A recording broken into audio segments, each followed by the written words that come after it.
Siéntate como ya estás sentado, sin corregir la postura, y apoya las manos sobre los muslos con las palmas hacia arriba, lejos de la muñeca contraria, lejos del cuello, sin tocar ningún punto donde el pulso pueda sentirse desde fuera.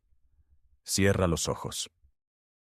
Durante los próximos 20 segundos vas a intentar algo que casi nadie intenta en toda su vida adulta: contar tus propios latidos sin tocarte en ninguna parte. No los busques solo en el pecho. Deja que aparezcan donde aparezcan: en la garganta, en el estómago, detrás de los ojos, en la yema de un dedo apoyada sobre la ropa. Si no encuentras nada, no fuerces la búsqueda. Quédate en ese silencio y sigue esperando. Cuenta lo que puedas contar. 20 segundos. Desde ahora. Ya puedes abrir los ojos. Guarda ese número, sea el que sea, incluso si tu número es 0. Acabas de usar un canal sensorial que tu cuerpo mantiene abierto las 24 horas del día y que tú casi nunca lees. Ese canal no se encendió porque tú decidieras mirarlo. Llevaba abierto desde antes de que nacieras, transmitiendo sin una sola pausa, alimentando decisiones que tú nunca firmaste. Lo único que cambió en estos 20 segundos fue quién estaba del otro lado, escuchando. Si lo que viene te interesa, suscríbete al canal y deja tu me gusta antes de continuar. Es lo único que hace que estos temas lleguen a personas que jamás los buscarían por su cuenta. Ese gesto no tuvo costo. No moviste un músculo, no gastaste energía medible, no cambiaste de posición, no consumiste nada, y sin embargo estabas intentando detectar el acontecimiento mecánico más ruidoso que ocurre dentro de tu cuerpo. Tu corazón expulsa unos 70 mililitros de sangre en cada contracción, cerca de 5 litros por minuto, alrededor de 100.000 veces al día. Cada una de esas contracciones lanza una onda de presión que recorre todo tu árbol arterial a una velocidad de entre 5 y 10 metros por segundo. Sacude la pared de cada arteria que encuentra en el camino y llega hasta las plantas de tus pies. Un estetoscopio apoyado a 2 centímetros de tu piel lo escucha sin ningún esfuerzo. Un sensor óptico de $20 en la punta de tu dedo cuenta cada latido sin fallar uno solo en toda la noche. Y tú, que llevas ese acontecimiento adentro, con frecuencia no puedes contarlo. En condiciones de laboratorio, una parte considerable de los adultos sanos falla ese conteo por márgenes tan amplios que su respuesta se parece más a una suposición que a una medición. Ahí está el problema, y no es un problema de salud. Es un problema de escala. Tu intuición fue calibrada para objetos de tamaño medio. Una piedra grande hace un ruido grande, un golpe fuerte duele más que uno leve. Algo que se mueve rápido llama más la atención que algo que se mueve despacio. Esa regla funciona con sillas, puertas, escaleras y cuerpos enteros. Y deja de funcionar en cuanto entras en el territorio donde la magnitud de una sensación no la decide la energía mecánica del acontecimiento, sino la existencia de un canal dedicado a leerlo y la cantidad de ruido que rodea a ese canal. Tu cerebro recibe, cada segundo de tu vida, un informe puntual y preciso del suceso más violento que ocurre en tu interior. La pregunta que todavía no puedes responder es ¿por qué decidió no mostrártelo? Antes de explicar qué hiciste durante esos 20 segundos, conviene mirar qué hay en la región implicada. Y la región no es el pecho. En la pared de 2 arterias tuyas, el seno carotídeo, a la altura del ángulo de la mandíbula, y el callado de la aorta, justo encima del corazón, hay terminaciones nerviosas trenzadas dentro del propio tejido elástico del vaso. Cada vez que la sangre sale del ventrículo, esa pared se estira unas pocas micras y las terminaciones disparan una ráfaga de impulsos. No miden presión, miden estiramiento, deformación del material, del mismo modo en que un sensor pegado al ala de un avión no mide viento, mide cuánto se curvó el metal. Esa ráfaga sube. Y aquí empieza la parte que casi nadie conoce. El nervio vago, el más largo de los pares craneales, tiene fama de ser un cable de mando, el nervio que calma, el que se activa para relajarse, el interruptor del descanso. La anatomía dice otra cosa, y lo dice con una cifra difícil de esquivar. Alrededor del 80% de sus fibras son aferentes, o sea, suben desde los órganos hacia el cerebro. Solo cerca del 20% baja llevando órdenes. El vago no es principalmente una boca que instruye a tus vísceras. Es sobre todo un oído, un cable de telemetría que informa hacia arriba y que dedica 4 de cada 5 de sus líneas a contarle al cerebro cómo está el resto de ti. Hay un segundo dato que termina de cambiar la imagen. Cerca del 90% de esas fibras aferentes carece de mielina, esa vaina grasa que envuelve a los nervios rápidos y les permite conducir a gran velocidad. Sin mielina, la señal viaja a algo así como 1 metro por segundo, la velocidad de alguien caminando despacio por un pasillo. Mientras el tacto de tu piel llega a la médula a 70 metros por segundo, el informe general del estado de tus órganos sube a paso de peatón. Una minoría de fibras, las que están mielinizadas, se reserva para lo urgente, los reflejos que corrigen la presión antes de que tú notes nada. El resto, la enorme mayoría lenta, transporta algo distinto, un retrato difuso y continuo de tu interior que tarda su tiempo en llegar y que nunca llega completo. Todas esas líneas terminan en el mismo sitio, el núcleo del tracto solitario, una columna estrecha de sustancia gris en el bulbo raquídeo, el punto de tu cuerpo donde converge prácticamente toda la información visceral que existe, del corazón, de los pulmones, del estómago, del intestino, de los vasos, de los quimiorreceptores que miden oxígeno y dióxido de carbono. Desde ahí la señal salta al núcleo parabraquial, en el puente, y luego al tálamo, y solo entonces alcanza la corteza, en una región plegada hacia adentro del cerebro, escondida bajo los lóbulos frontal y temporal, llamada ínsula. La parte posterior de la ínsula recibe el mapa crudo, ordenado por órganos y por tipo de señal. La parte anterior recibe una versión ya procesada, integrada con lo que estás viendo, con lo que estás recordando y con lo que esperas que pase. Entre una y otra hay al menos 4 estaciones de relevo, y en cada estación la señal se comprime, se filtra y se compara con lo que el sistema esperaba encontrar. Piensa en la sala de control de una planta industrial donde el 80% del cableado sube y solo el 20% baja. La mayor parte de esa telemetría nunca aparece en la pantalla del operador. La consumen lazos automáticos que corrigen desviaciones sin avisar a nadie. El operador ve un resumen, 3 o 4 indicadores grandes, y trabaja convencido de que eso es la planta. La creencia común dice que sentir el cuerpo es una cuestión de sensibilidad personal, algo que unos tienen y otros no. Lo que la anatomía muestra es que todos recibimos el flujo completo, sin excepción, y que lo que varía entre una persona y otra no es cuánta información llega, sino cuánta de esa información consigue subir hasta la pantalla. Tu ínsula no es el lugar donde nacen tus emociones. Es el instrumento con el que tu cerebro mide tu propio cuerpo, y eso que llamas estado de ánimo es la lectura de ese instrumento. Para medir la distancia entre esas dos velocidades, la mecánica y la eléctrica, sirve un solo latido. La onda de presión que salió de tu corazón hace un segundo tarda cerca de 0,2 de segundo en alcanzar el tobillo. En ese mismo intervalo, las fibras rápidas del barorreceptor ya informaron al bulbo, el bulbo ya calculó una corrección, y esa corrección ya salió hacia el corazón. Tu tronco encefálico terminó de discutir el latido antes de que el latido terminara de recorrerte. Suscríbete y deja tu me gusta si quieres que sigan apareciendo estos temas en tu pantalla. Ahora viene la parte que explica por qué contaste mal. El principio físico que gobierna lo que intentaste hacer al comienzo no es la presión, ni la conducción, ni el flujo. Es la relación entre señal y ruido, y más exactamente el modo en que un detector puede rescatar una señal periódica sepultada bajo un ruido mucho mayor si conoce de antemano el ritmo al que debe buscarla. En los primeros milisegundos posteriores a cada uno de tus latidos, ocurre en tu corteza un fenómeno que se llama potencial evocado por el latido. Es una respuesta eléctrica que aparece siempre en el mismo instante respecto a la contracción del corazón, con una amplitud de unos pocos microvoltios. Un microvoltio es la millonésima parte de un voltio. La pila de un mando a distancia entrega 1,5 millones de veces más. El problema es que la actividad eléctrica espontánea del cerebro que rodea a esa respuesta es 10 o 20 veces mayor. Si miras un solo trazo de electroencefalograma, esa señal no existe. Está ahí, pero es invisible. Los investigadores la recuperan de una única manera, promediando cientos de latidos alineados con la onda R del electrocardiograma. Es decir, superponiendo cientos de fragmentos que empiezan exactamente en el mismo punto del ciclo cardíaco. El ruido, por ser aleatorio, se cancela al sumarse consigo mismo. La señal, por estar fijada en fase con el latido, se acumula. Después de 300 repeticiones aparece con nitidez algo que en cada repetición individual era indistinguible del desorden. Rainer Chandry, del Instituto de Psicología de la Universidad de Múnich, y Pedro Montoya mostraron algo que convierte ese detalle técnico en una experiencia. Cuando una persona dirige deliberadamente la atención hacia su corazón, la amplitud de esa respuesta cortical aumenta.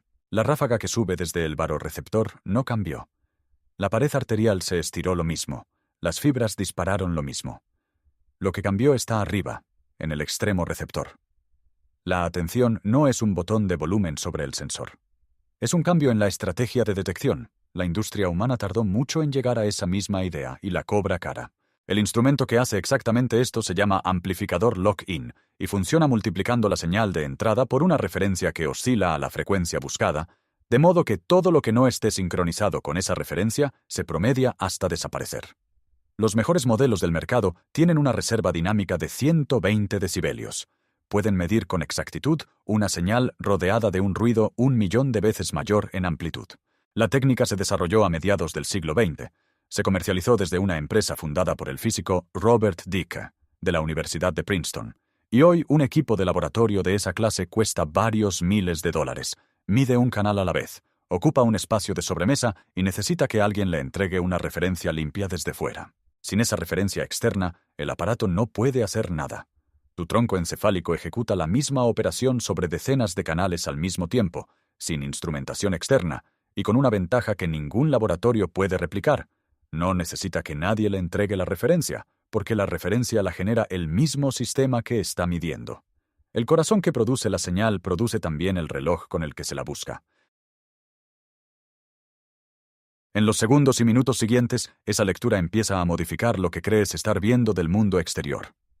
Hugo Critchley, en el Instituto de Neurología del University College de Londres, publicó en Nature Neuroscience, en 2004, un estudio en el que las personas juzgaban, dentro de un escáner de resonancia magnética, si unos tonos coincidían o no con sus propios latidos. 3 resultados. La actividad de la ínsula anterior derecha predecía la exactitud de cada persona en esa tarea. El volumen de sustancia gris en esa misma región se correlacionaba tanto con la exactitud objetiva como con la percepción subjetiva que cada uno tenía de su propio interior. Y la intensidad de la experiencia emocional negativa se correlacionaba con la exactitud interoceptiva. Quienes leían mejor su cuerpo sentían con más fuerza.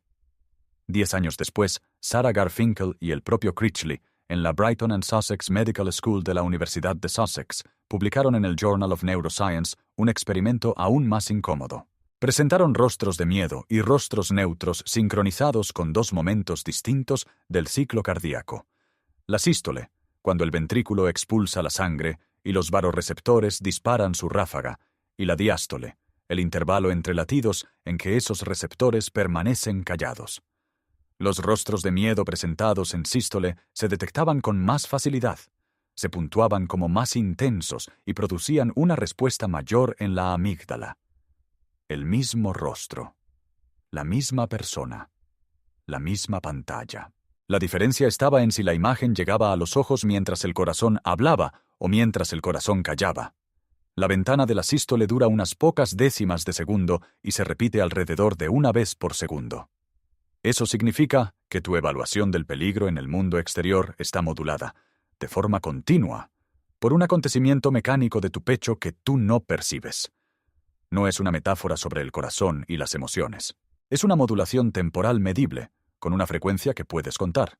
Y aquí llega el efecto que nadie espera, porque no se queda en la emoción. La ínsula anterior no es una estación terminal, es un nudo. Desde ahí, la lectura del cuerpo entra en los circuitos que evalúan riesgo, en los que calculan si vale la pena hacer un esfuerzo, en los que deciden si lo que sientes es hambre, cansancio o inquietud. Y baja de nuevo. Las predicciones descendentes que salen de esa región modifican la salida autonómica, que cambia el ritmo cardíaco, que cambia la ráfaga del varorreceptor, que cambia la señal que sube. El sistema se mide, se corrige y vuelve a medirse en un lazo cerrado que nunca se detiene. Por el mismo cable viaja además otro informe, del que nadie tiene noticia consciente. Las fibras aferentes del vago detectan moléculas inflamatorias en los tejidos y las notifican al núcleo del tracto solitario, que integra ese aviso y despacha una respuesta descendente capaz de frenar la liberación de esas mismas moléculas. La línea que transporta tu latido transporta también el estado de tu sistema inmunitario. Cuando tú intentaste contar los latidos, no encendiste un aparato aislado. Tocaste un punto de una red donde el corazón, el intestino, los pulmones y la defensa inmunitaria comparten un mismo cable de subida. Una piedra arrojada a un lago abre anillos que se alejan. En tu cuerpo, esos anillos vuelven. Rebotan en las paredes del sistema, Regresan al punto de origen y llegan modificados por todo lo que encontraron en el camino. El lago no es una superficie plana, es un volumen, y además tiene memoria. Lo que perturbaste en el pecho vuelve a ti unos segundos después convertido en otra cosa, y esa otra cosa es lo que llamas sensación. Todavía no sabemos con precisión cómo separa la corteza el latido del resto del ruido corporal. Hay modelos, hay hipótesis sólidas sobre predicción y error de predicción, y hay desacuerdo abierto entre laboratorios. Lo que sí está firmemente establecido es que la vía existe, que la señal sube, que la atención cambia su tratamiento y que la lectura resultante tiñe la manera en que ves el mundo durante los minutos siguientes. Ese canal no se rompe cuando dejas de usarlo. Se degrada, que es distinto y bastante peor, porque una avería se nota y una degradación no. La segunda ley de la termodinámica describe la tendencia de cualquier sistema aislado a perder organización, no a desaparecer, sino a volverse menos distinguible por dentro, a que sus estados internos se parezcan cada vez más entre sí. Un sistema de medición sufre exactamente esa deriva. Un instrumento que nunca se contrasta contra una referencia no deja de dar números. Sigue dando números todos los días, con la misma confianza. Lo que pierde es resolución, la capacidad de separar dos estados que antes distinguía sin esfuerzo. Y como sigue dando números, nadie sospecha nada. Tu interior funciona igual. La vía sigue subiendo. Los baroreceptores siguen disparando. El vago sigue informando. Lo que se pierde, en una vida en la que nunca miras hacia adentro, es la separación entre categorías. El mapa deja de tener regiones y se convierte en una sola casilla enorme que dice que algo va mal. Mira 3 consecuencias que probablemente ya sentiste y que atribuiste a otra causa. La primera aparece en la mesa. Comes sin hambre, o descubres el hambre en forma de irritación, cuando ya estás de mal humor con alguien que no tiene culpa de nada. El hambre real es un gradiente lento que empieza a subir mucho antes de volverse evidente. Cambios de glucosa, señales gástricas, hormonas que informan al mismo núcleo del tracto solitario, donde llega tu latido. Si la resolución del canal se degradó, esa rampa se vuelve invisible y solo percibes su tramo final, que llega bruscamente y ya no admite discusión. Lo llamas falta de voluntad. Es una falta de resolución de lectura. La segunda aparece a media tarde. El cansancio no llega como una pendiente, llega como un acantilado. Estabas bien y de repente no puedes con nada.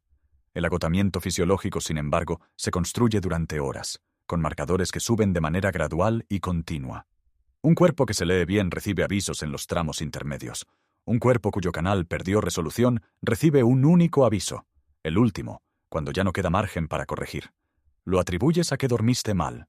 En muchos casos dormiste igual que siempre. Lo que cambió es en qué punto de la curva te enteraste. La tercera aparece en la mandíbula, en los hombros, entre las escápulas. Descubres la tensión cuando ya es dolor. La contracción sostenida de un músculo produce señales aferentes desde el primer minuto, mucho antes de que haya isquemia o inflamación. Esas señales existieron durante horas y nunca alcanzaron la pantalla. Culpas a la silla, a la almohada, a la postura. La silla influye, sin duda. Pero el motivo por el que te enteraste tarde no está en la silla. La escala temporal de esta deriva no se mide en días. Se mide en años, y esa es justamente la razón por la que resulta invisible. Un oscilador de cuarzo bien fabricado se desvía unos pocos segundos al mes. Ningún día del mes notarías nada. Después de 5 años, ese mismo reloj que nunca pareció fallar te ha desplazado más de 1 hora. Nadie percibe jamás un reloj desviándose. Se percibe una cita perdida. Con tu propio cuerpo pasa lo mismo, con la diferencia de que aquí no hay reloj de referencia colgado en la pared para comparar. Conviene decir con claridad qué parte de esto está discutida. La tarea de contar latidos, la misma que hiciste al comienzo, lleva años bajo escrutinio metodológico.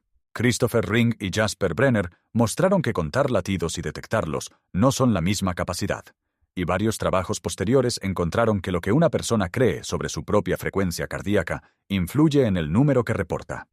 La anatomía de la vía es sólida y no está en disputa. La medida individual de la exactitud interoceptiva sí lo está.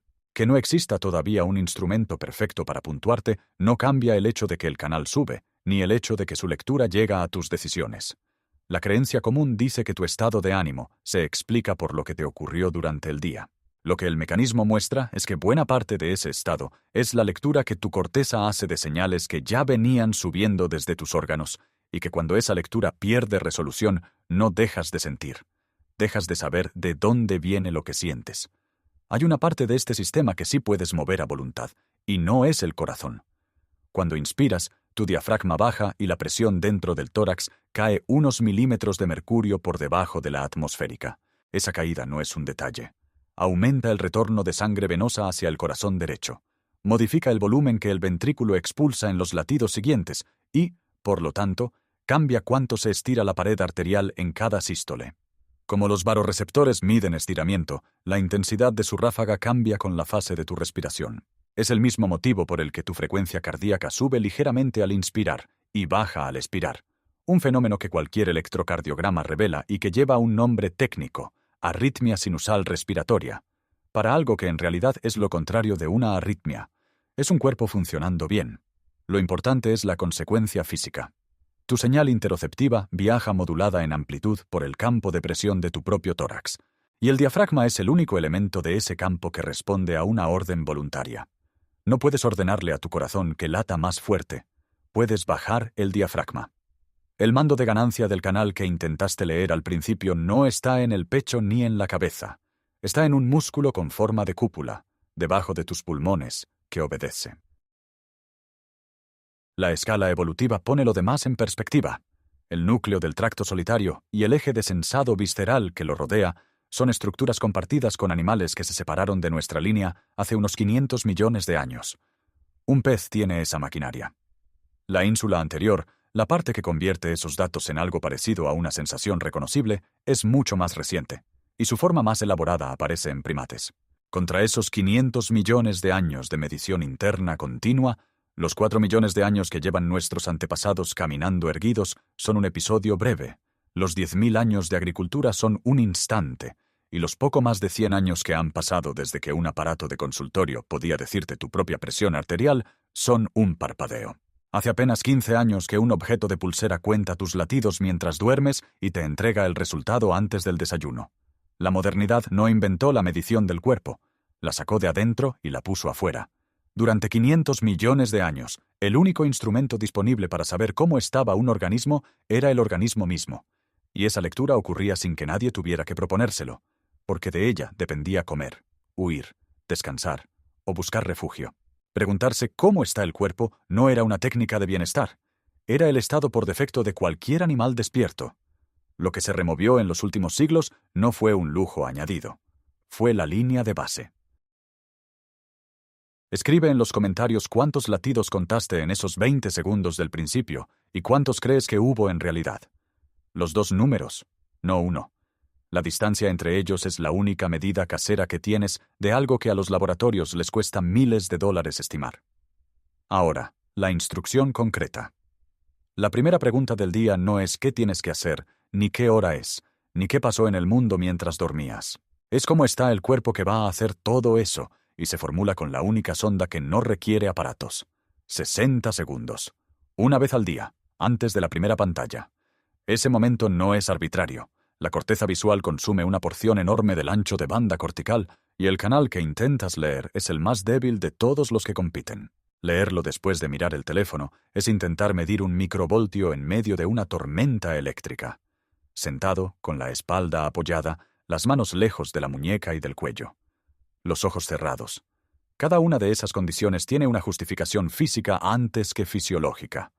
Todas reducen el ruido aferente que compite con la señal, exactamente como un laboratorio a pantalla un experimento antes de intentar recuperar una medición débil. No se trata de relajarse, se trata de bajar el piso de ruido. Dentro de esos 60 segundos, no persigas el latido. Recorre primero el pecho, luego la garganta, luego el abdomen, luego las manos, y detente unos segundos en cada zona. La razón es la estructura de la vía. La ínsula posterior recibe un mapa organizado por regiones, y darle a cada región su turno equivale a mover el filtro a una banda distinta en lugar de escuchar todas a la vez. La señal de que el mecanismo está activo no es acertar el número. Es la aparición de un segundo dato, donde antes había uno solo. Notar que el latido tiene una ubicación, no solo un ritmo. Notar un intervalo más largo que los otros. Notar el momento exacto en que la cuenta se te escapa. Cualquiera de esas tres cosas indica que la lectura subió a la pantalla. Si no encuentras nada en el pecho, no insistas. Usa el borde inferior de las costillas y sigue el movimiento del diafragma, o busca la diferencia de temperatura entre las yemas de los dedos y la palma.